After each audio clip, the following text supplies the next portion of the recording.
սենց է ասել ըստ երևույթին, հեսա Արշակյանին քթիստակ բաներ եմ ասելու, մոտիկից կնկարես, որ ձենս լսվի։ Հետո այնտեղ քթիտակ բաներ է ասում Արշակյանին, որ անկեղծ եմ ասում, չի լսվում սկի։ Այդ կինն էլ կին պատգամավոր Արեգնազ Մանուկյանն էս նկարում է, էլի հպարտորեն վեհ դեմքով նկարում է մեր առաջնորդը քթիտակ քրվում է, ասենք, տղայա էլի արա, տղեն սենց պետք է լեզ երկրին, այս սենց առաջնորդա պետք դեմքով, այսպես նկարում է։ Մի հատ է վերակենում այնտեղ, տեղից է վերակենում սենց հույնի բույնի, մեկ էլ այդ պահին Աննա Գրիգորյանը, կոռուպցիայի դեմ պայքարի մեծ մարտիկ, հիշենք իհարկե, Աննա Գրիգորյանը ու Արմենուհի Գյուրեղյանը։ Արմենուհի էր, հա, Արմենուհի Գյուրեղյանը։ Երկուսով սենց են կինոներում տեսել եք թիկնապահները ոնց են գծվում, սենց որ հանկարծ շեֆի վրա ինչ որ կարակոց կամ բան են նկատում։ Այսպես գծվում են մի հատ Լևոն Քոչարյանի դիմաց, այսպես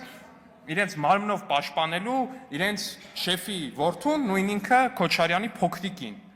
Ուտեղ այդ կանանց թիկունքում սենց իրան կրկին հզորացած զգալով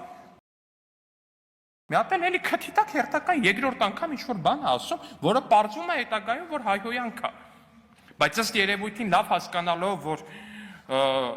կամ թերագնահատելով մեզ, որ մենք ամեն դեպքում եւ ոչ մի պարագայում իր կին թիկնապահների վրայով չէինք անցնի եւ իրեն ոչինչ չէինք անի, քանի որ ինքը պատասպարված է այդ կանանց շրջանում, մենք մեր տղամարդկային արժանապատվությունը թույլ չէր տա։ Ամեն դեպքում ապահովության համար հին ու բարի քոչարյանական ավանդույթի համապատասխան թռնում է այս դալիճից, հետո էլ արդեն ինչպես մամուլում պարզվեց այս շենքից։ Հիմա ինչ եմ ուզում ասեմ։ Ռոբերտ Քոչարյանական, պարոն Անդրանիկ Քոչարյան, Ռոբերտ Քոչարյանական ավանդույթի համաձայն։ Հիմա ինչ եմ ուզում ասեմ, որ պահին մտավ այս դալիճ, ինքը պատասխան է տալու իր արածների համար։ Սկզբում վերբալ պատասխան է տալու, հետո վերբալ պատասխանից արդեն կախված։ Ու ես ձեզ չգիտեմ, անկեղծ հետո գալու է իհարկե այստեղ հիշում եք ոնց էր խոսում, առաջի օր եկել էր ազգային ժողով, առաջի ես անկեղծ հիշում եմ, իմ մեջ տպավորվել է Քոչարյանի փոքրիկի առաջի գործողությունը որպես պատգամավոր եղել է հետևյալը, որ ներքին գործերի նախարար այն ժամանակ դեռ Վայղազյանն ասում է, ես ուղեղից ցնցում եմ ստացել ձեր ոստիկանների գործողություններից։ Երկու ամիս հետո արդեն տենց վիձիցիլի, արդեն որոշում է, որ ինքը տենց արդեն կայացած առնական տղամարդ է ու հայտ է ներկայացնում հոր թափուր տենց միակ տղամարդու բանին,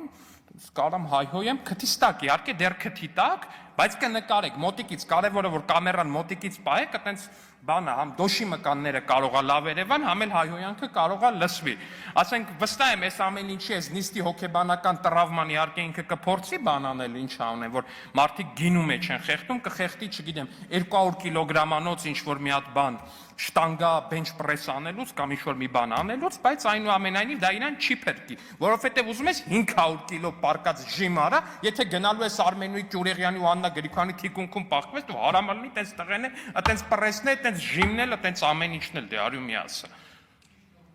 Ես իհարկե հասկանում եմ, Ժողովուրդ ջան, մենք այս երկրում ենք ծնվել, մենք այս քաղաքում ապրել ենք, մենք այս քաղաքում դպրոց ենք գնացել, մենք այս քաղաքում համալսարան են գնացել,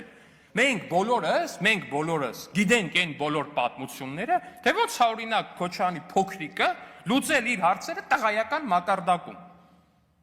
Օրինակ մենք երբ որ, չգիտեմ, տղա ենք, տղամարդ ենք,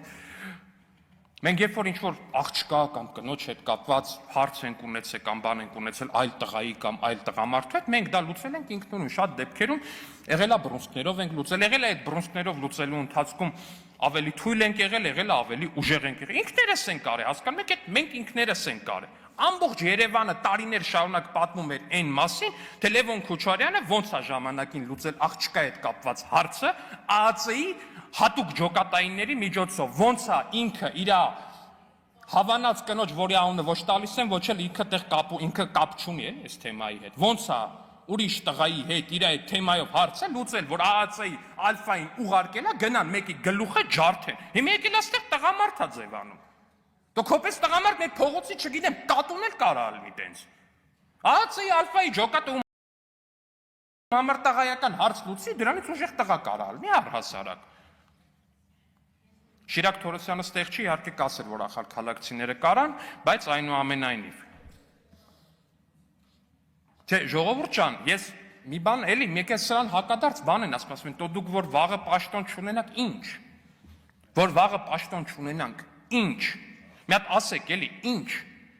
որ վաղը պաշտոն չունենանք, կարենալու ենք ու անելու ենք այն նույն բանը, ինչը որ կարում ենք ու անում ենք հիմա, գիտեք խի,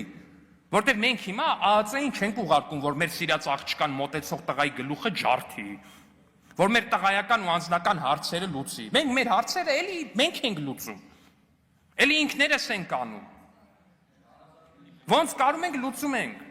Մենք ինքներս ենք անում։ Մենք մեր փողոցից սկսած, մենք մեր դպրոցական տարիքից սկսած, մանկապարտեզի տարիքից սկսած, մենք ինքներս ենք մեր հարցերը լուծել։ Այս դալիճի այս թևում նստած մարդիկ իրանք են իրանք հարցերը լուծել։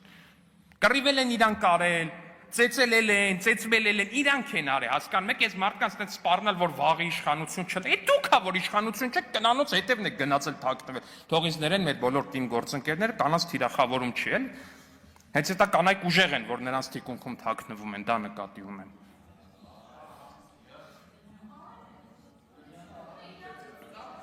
Չէ, ժողովուրդ ջան, ասում եմ վաղը պաշտոն չունի, հիմա դուք պաշտոն չունեք, մի հատ էլ ցույց տվեք, էլի այդ օրինակը, թե ոնց պետք է լինի պաշտոն չունեցողը ըստ ձեզ, որ ձեր սրտով լինի։ Ասենք ինչա, վաղը որ պաշտոն չունենամ, գնալու եմ Մարիա Կարապետյանի ու Թագուհի Թովմասյանի հետևում թաքնած, դուք հիմա սկի պաշտոն ունեք էլ։ Հա, Թովմասյանի չէ, Ղազարյանի, կներեք տիկին Ղազարյան։ Այսինքն, էտա ձեր ակնարկած, ախր դուք հիմա պաշտոն ունեք արդեն տենց եք անում, հասկանում եք, ընդդիմադիր պատգամավորի պաշտոնը էլի մեծ պաշտոն է, պատգամավորի պաշտոն է։ Բա որ էդ էլ չունենայիք ինչ էիք անելու։ Ու հիմա ինչքան եք սենց փախած մնալու, ես ուզում եմ հասկանալ։ Ինչքան եք սենց փախած մնալու, ինչքան է տևելու այս փախուստը ազգային ժողովի դալիճից։ Վերջը մի օր հետ եք չէ գալու։ Վերջը մի օր բան եք անելու, վերջապես հասկանալու եք այն միտքը, որ ձեր բախտը տենց է դասավորվել, որ դուք ծնվել եք կոնկրետ քրոմոսոմներով ու դա իրանից ենթադրում է, որ դուք տղամարդ եք։ Ու այդ տղամարդ լինելը իրանից ենթադրում է հասարակարգում ձևավորված որոշակի պատասխանատվություն որոշակի արարքների համար։ Կին լինելն էլ ենթադրում է ուրիշ տեսակի պատասխանատվություն էլի ուրիշ արարքների համար, որտեղ հասարակարգը ձևավորված է այտենց։ Հիմա այսինքն ինչ, ես ճիշտ եմ հասկանում, որ միջև չգիտեմ ժամանակների ավարտը Աննա Գրիգորյանը ու Արմենուհի Գյուլիանը պարբերաբար sense շրջան կազմած իրանց թիկունքով փորձելու են պաշտպանել Քոչարյանի փոքրիկին։ Ու արդյոք դա փրկելու է Քոչարյանի փոքրիկին, որտեղ այստեղ խնդիրը ֆիզիկական չէ, որ չան, այստեղ խնդիրը հոգեբանական է։ Այստեղ խնդիրը խիստ հոգեբանական է։ Ու այդ հոգեբանական խնդիրը հետևյալն է, մարդը ծնվել է տղա։ Մարդը ապրել է այսքան տարի, բայց հələ տղամարդ չի դառել։ Հələ տղամարդ չի դառել։ Չգիտեմ կդառնա թե չէ, բայց անկեղծ այդտեղ խնդիր կա։ Հոգեբանական է այդ խնդիրը։ Ոստեղ չգիտեմ, հիմա մեր բարոյախրատական ելույթները կամ դրանց այլ դրսևորումները արդյոք բավականաչափ օգտակար կլինեն այդ խնդիրը շտկելու առումով, թե չէ, բայց ես վստահ եմ, որ մենք պետքա ջանք չխնայենք այս ուղղությամբ, որտեվ ես վստահ եմ, որ Քոչարյանի փոքրիկը պետքա վերջի վերջո սովորի կյանքի կարևոր